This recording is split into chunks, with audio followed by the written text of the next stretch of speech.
বিল্লাল হোসেনের ছেলে রুবেল, বয়স 15, 2 তারিখে মিসিং হয় এবং সে অনুযায়ী মাইগঞ্জ থানায় একটি জিডি হয় এবং জিডির সূত্র ধরে আমরা অনুসন্ধান কার্যক্রম শুরু করি এবং পরবর্তীতে এটি নিয়মিত অপহরণ মামলা হয় এবং সেই মামলার অনুযায়ী আমরা তদন্ত কার্যক্রম শুরু করে এই ঘটনার সাথে যারা জড়িত তাদের 2 জনকে গ্রেপ্তার করি। একজনের নাম হলো হাসান আলী ওরফে আপেল, আরেক সোহাগ চন্দ্র মহন্ত, এবং তাদের দেওয়া জবানবন্দি অনুযায়ী তারা এই ভিকটিমকে 2 তারিখে অপহরণ করে এবং 2 তারিখ রাত 1টা থেকে 1:30টার মধ্যে তাকে পূর্ব পরিকল্পনা মোতাবেক তাকে খুন করে, দা দিয়ে কুপিয়ে খুন করে তার একটা নির্জন মাঠে ধান খেতে ফেলে রাখে এবং এটা করেছে তারা পারিবারিক নিজেদের ধন সম্পত্তির যে উচ্চ আকাঙ্ক্ষা সেটা থেকে এবং কিছুটা ব্যক্তিগত রেশারেশির কারণ থেকে। এই দুটো কারণেই কিন্তু তাকে এই ভিকটিমকে হত্যাকাণ্ড তারা করেছে।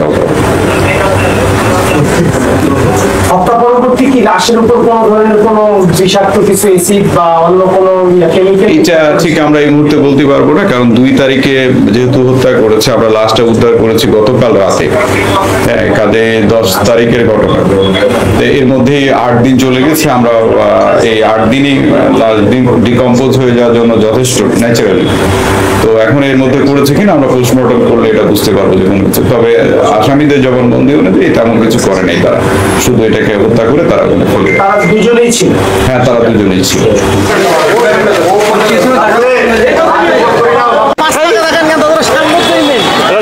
দেখিয়ে ছবি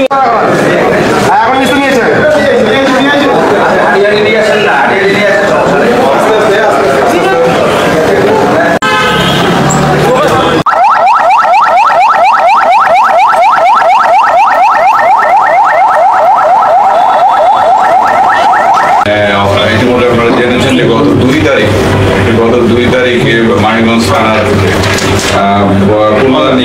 ফুলদানি ইউনিয়ন এলাকার বিল্লাল হোসেন নামে এক ভদ্রলোকের ছেলে, 15 বয়সে ছেলে,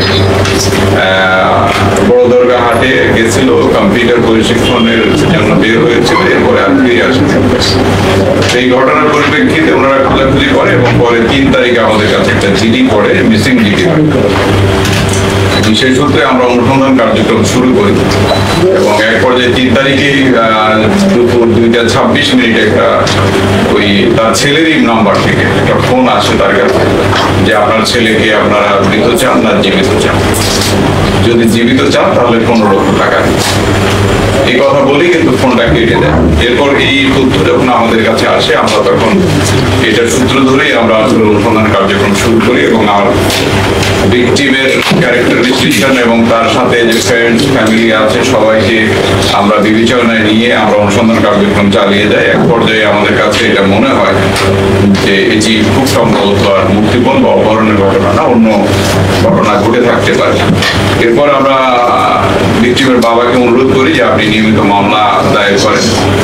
তো সে আমাদের কথা অনুযায়ী সে আমরা একটা মামলা দায়ের করে এবং মামলা দায়ের করার পরেই আমরা একটা উচ্চপদস্থ কর্মকর্তাদের দিয়ে, বিশেষ করে এডিসি ক্রাইম, এসি পরশুরামগঞ্জ, এসি মাইগঞ্জকে দিয়ে আমরা একটা টিম গঠন করে দিয়েছিলাম তদন্তকারী কর্মকর্তাকে এই রহস্য উদ্ঘাটন এবং ভিকটিম উদ্ধারের জন্য সহযোগিতা করার জন্য। এবং সেই আলোকে এডিসি ক্রাইমের নেতৃত্বে এই টিম চমৎকার কাজ করে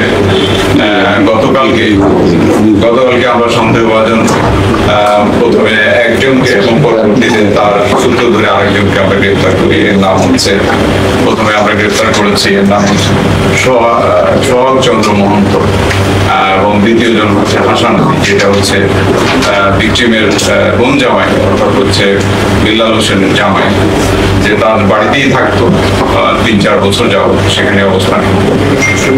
তো তাদেরকে নিয়ে আসার পরেই আমরা বুঝতে পারি যে ঘটনাটি ভিন্ন এবং তারা আমাদের কাছে যে স্বীকারোক্তি দেয় যে তারা তাকে অপহরণ করে পূর্ব পরিকল্পনা অনুযায়ী অপহরণ করে এবং অপহরণ করার পর তাকে হত্যা করে লাশ ফেলে রেখেছে এবং তাদের দেওয়া তথ্য অনুযায়ী লাশ আমরা উদ্ধার করি। অর্ধগৃহীত অবস্থা হয়ে গেছিল এটা, সেই লাশটা উদ্ধার করি এবং তাদের বর্ণনা অনুযায়ী হত্যাকাণ্ডে ব্যবহৃত যে দাটা সেটাও আমরা হাসান আলী ওরফে আপেলের বেডের মানে একদম শয়নঘর যে আছে তার বেডের নিচ থেকে আমরা তা দেখানো উদ্ধার করেছি। এখন এই ঘটনা আমরা আসামিদের জিজ্ঞাসাবাদ করে যেটা বুঝতে পেরেছি যে এই ঘটনার সূত্রপাত হয়েছিল এই হাসান আলী ওরফে আপেল হচ্ছে ভিকটিমের বোন জামাই এবং হচ্ছে সে দ্বিতীয় বোনের স্বামী, 3 বোন, আর এই ভিকটিম নিজে একমাত্র একটা ছেলে। তো 5 বছর আগে তাদের সাথে তার বোনের সাথে তার অ্যাফেয়ার হয় এবং তারা পালিয়ে বিয়ে করে ঢাকায় 2 বছর অবস্থান করছিল। এরপরে এসে শ্বশুর বাড়িতে অবস্থান করছে। মাঝে একবার বিদেশ গিয়েছিল, বিদেশে সে সঠিকভাবে না থাকার কারণে আর্থিকভাবে ক্ষতিগ্রস্ত হয়, আবার ফেরত আসে এবং শ্বশুরের বাড়িতে থাকে এবং শ্বশুরের জায়গা জমি দেখাশোনা করে এবং তার অনেকটা ছেলের মতো সে থাকে। এতে করে এই ছেলের সাথে তার মনোমালিন্যের সৃষ্টি হয় এবং তাদের ভিতরে এক পর্যায়ে 4-5 মাস যাবৎ তাকে বের করে দেওয়ার চেষ্টা করছিল এবং এতে মুখ্য ভূমিকা পালন করছিল হচ্ছে এই ভিকটিম। এতে সে ক্ষিপ্ত হয় এই ভিকটিমের উপর, এই রুবেলের উপর। আর যে আরেকজন সহযোগী যে আসামি সে হচ্ছে সোহাগ চন্দ্র মহন্ত, এই ভিকটিমের কাছে একজন মোটরসাইকেল মেকানিক। ভিকটিমের একটা ডাইং এজি মোটরসাইকেল ছিল আর ভিকটিমের বাবার একটা মোটরসাইকেল ছিল।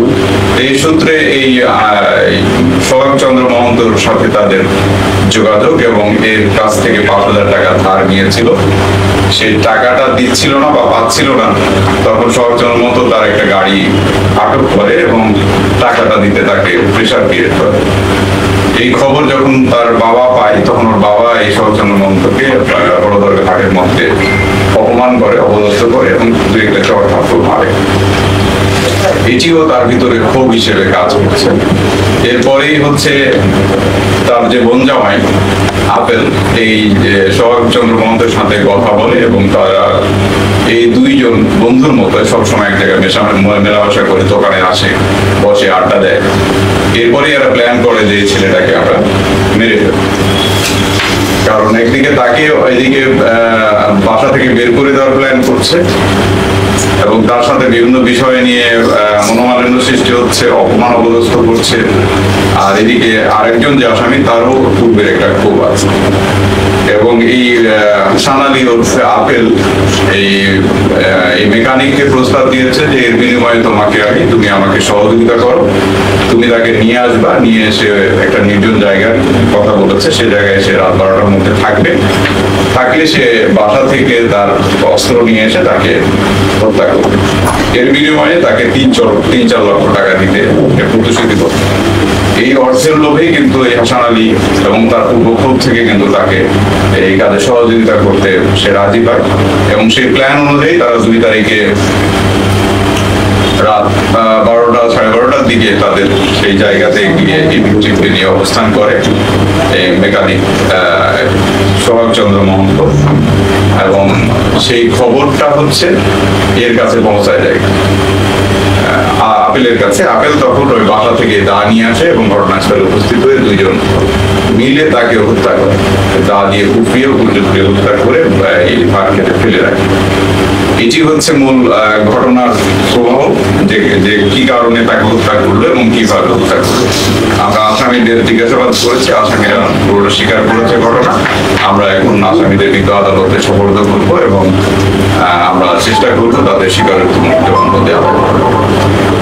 যদি আপনাদের কোনো বিষয় থাকে তাহলে আমরা এটা ঠিক জমি জমা না, এটা ওই যে বললাম যে মূল ভূমিকা পালন করেছে আপেল তার বোন জামাই, যে সে আশঙ্কা করছে যে যেহেতু তার শ্বশুরের একমাত্র ছেলে হচ্ছে এই আপেল ভিকটিম এবং সে যদি না থাকে তাহলে তার বেনিফিট, সে বিদেশে গেছিল সেখানেও সফল হতে পারে নাই, এখানেও শ্বশুর বাড়িতে ঘর জামাই থাকে, কাজে শ্বশুর তাকে ছেলের মতো দেখে বা তাকে দায়িত্ব দিয়েছে। এখন সে যদি তার একমাত্র ছেলে না থাকে তাহলে তার যে সম্পদ আছে সেটির সে একটা যোগ্য উত্তরসূরি হতে পারে। আর এই সুযোগটা হচ্ছে, আর সে এখান থেকে মনে করছিল যে যদি সে বেঁচে থাকে বা সে যদি আরো বড় হতে থাকে তখন এক পর্যায়ে হয়তো তাকে এই বাসা থেকে বের হয়ে যেতে হবে। তো এই সব কিছু প্ল্যান করেই সে কিন্তু এই সিদ্ধান্তটা নিয়েছে এবং এর জন্য হচ্ছে ওই সোহাগচন্দ্র মহন্তকে সে ব্যবহার করেছে, যেহেতু সোহাগচন্দ্র মহন্তের এখানে তার উঠা বসা আছে, তাকে দিয়েই কিন্তু এই সহযোগিতাটা সে নিয়েছে। কোন স্কুলে পড়ে বা সে একটা মাদ্রাসায় লেখাপড়া করে, আমাদের কাছে তাদের বয়স অনুযায়ী আমাদের দিকে তো ঠিক 15 বছর, সে একটা মাদ্রাসায় লেখাপড়া করে। সে ব্যক্তিও খুব বেশি লেখাপড়ার মধ্যে নাই, সে বিভিন্ন ওই যে কম্পিউটার শেখে, এই যে করে এরকম একটু তার এই আছে, ব্রেক অফ স্টাডি লেখাপড়া আছে। হ্যাঁ ব্রেক অফ স্টাডি আছে।